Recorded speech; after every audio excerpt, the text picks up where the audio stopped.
Right, so another great coach and quarterback combo. We got Donovan McNabb and Hern joining us right now on Coast to Coast. Hern, I'll start with you first. Where does this Super Bowl rank the Patriots in terms of championships? Is this the best that you've seen them do when they've taken home the ring? Well, it was one of the better played Super Bowls in the sense that we all anticipated a game that we thought was going to be very tight, come down to the wire.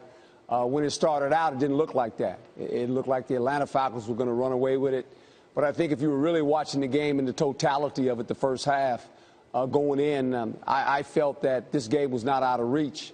When you look at some of the numbers that were in New England's favor, the time of possession in plays, they had 42 plays. Now they turned the ball over twice. That allowed the Atlanta Falcons to score 14 points. With that being said, I know Coach Belichick's pep talk probably at halftime was the defense is playing good. We only really allowed them 7 points.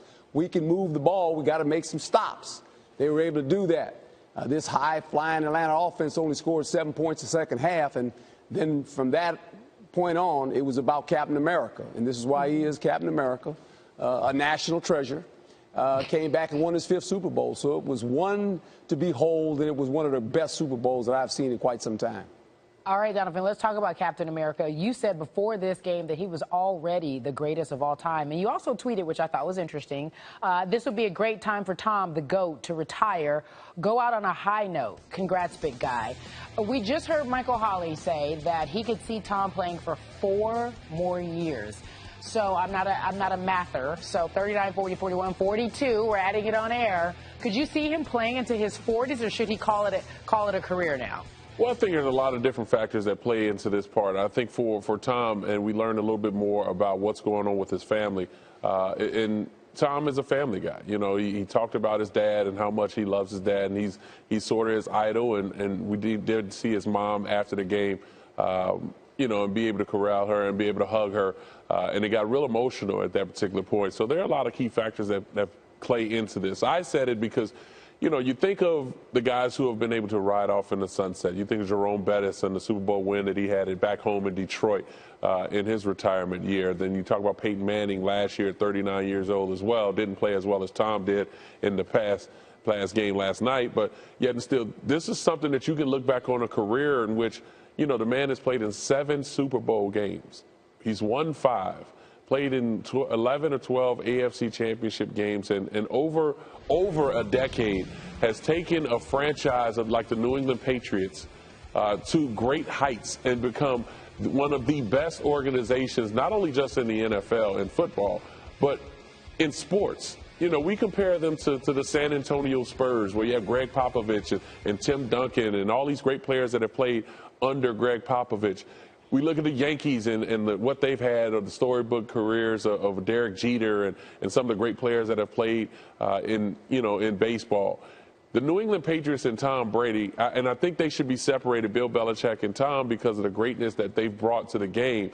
But Tom, to go out on a note like he did, it was like Michael Jordan hitting that last shot against Utah. So you're able to hit that last shot and hang that follow-through up in the air.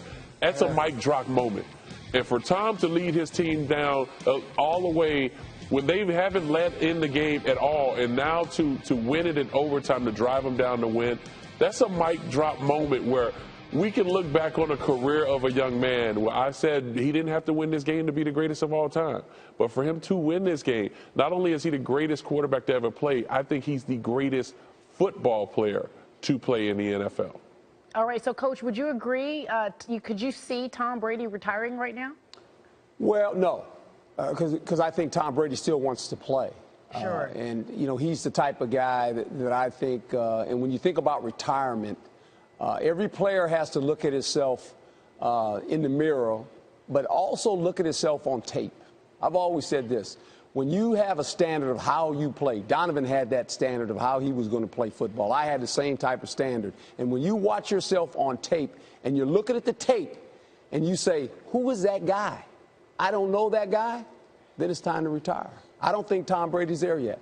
Yeah, I agree. He still sees that fire. Okay, so, Coach, let me ask you this. Let's talk about situational football really quickly. Yes.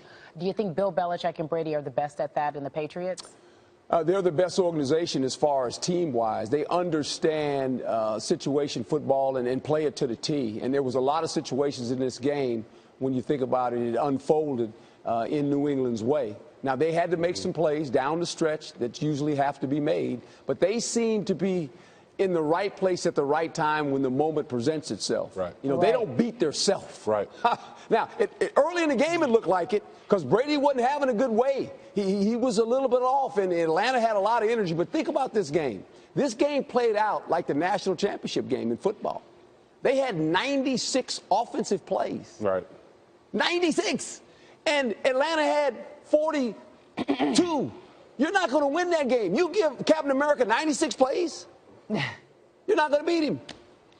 Look, Donovan, so we've been talking about how great Bill Belichick and Brady are. Let's take a moment to talk about the other side. We didn't really talk about how Matt Ryan must be feeling. You said earlier, and I heard this on one of the shows, that you may have joked and you may have congratulated Tom, but you know what it feels to be like on the losing side in a painful way. Not that it's funny, but you can talk, you can empathize with one Matt Ryan. So when we come back a little later on, we'll have you do that for us, okay? Sounds like a plan.